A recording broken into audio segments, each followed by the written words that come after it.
दिल्ली में भाजपा शासित राज्यों के मुख्यमंत्रियों की अहम बैठक चल रही है। इसमें भाग लेने के लिए यूपी सीएम योगी के अलावा उनके दोनों डिप्टी सीएम केशव प्रसाद मौर्य और ब्रिजेश पाठक भी पहुंचे हैं।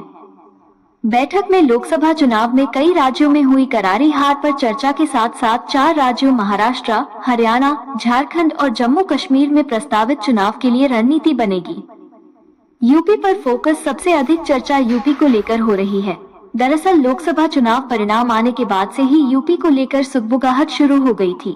2019 के चुनाव में पार्टी 62 सीटें जीती थी, लेकिन 2024 में भाजपा महज 33 सीटों पर सिमट गई। इसका सबसे बड़ा कारण संगठन और सरकार में तालमेल का न होना और कार्यकर्ताओं की उपेक्षा को माना गया। सीएम योगी मुश्किल में जैसे ही परिणाम आए, सीएम योगी की घेराबंदी शुरू हो गई। आमतौर पर खराब परिणाम आने के बाद संगठन और सरकार के नेताओं को इसकी जिम्मेदारी लेनी पड़ती है, लेकिन इससे दोनों कतराते नजर आए। पार्टी अध्यक्ष जेपी नड्डा लखनऊ पहुंचे और वहां बैठक हुई। बैठक में सीएम योगी ने सरकार की पीठ थपथपाई और आत्मविश्वास बनाए रखने को कहा।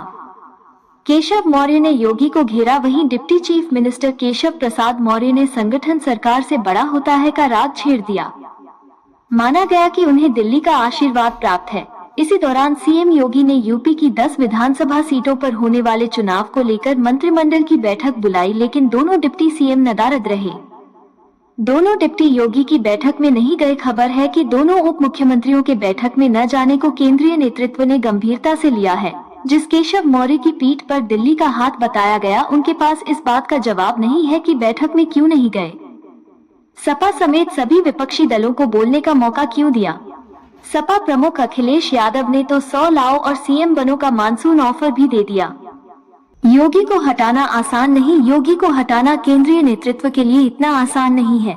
ये बात किसी से छिपी नहीं है कि केंद्रीय गृह मंत्री अमित शाह और सीएम योगी में 36 का आंकड़ा है।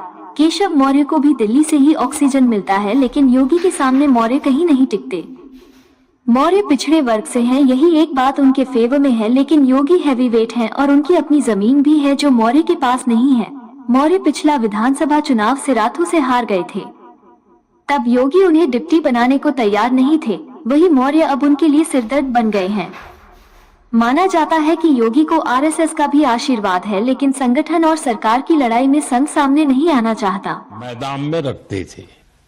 मैदान टीले नुमा एक ढांचा होता है जो ऊपर मिट्टी से ढका होता है और नीचे एक या उससे ज्यादा कमरे होते हैं।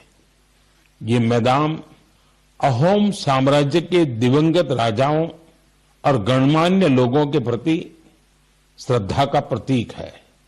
अपने पूर्वजों के प्रति सम्मान प्रकट करने का ये तरीका बहुत यूनिक है। इस जगह पर सामुदायिक पूजा भी होती थी। साथियों, अहोम साम्राज्य के बारे में दूसरी जानकारियां आपको और खेल पे न्यूज के चैनल को सब्सक्राइब जरूर करें और घंटी को जरूर दबाएं ताकि हमारी सभी खबरें आप तक पहुंचती रहे। और ये वीडियो हमारे फेसबुक पेज पर देख रहे हैं तो फेसबुक पेज को भी फॉलो करें।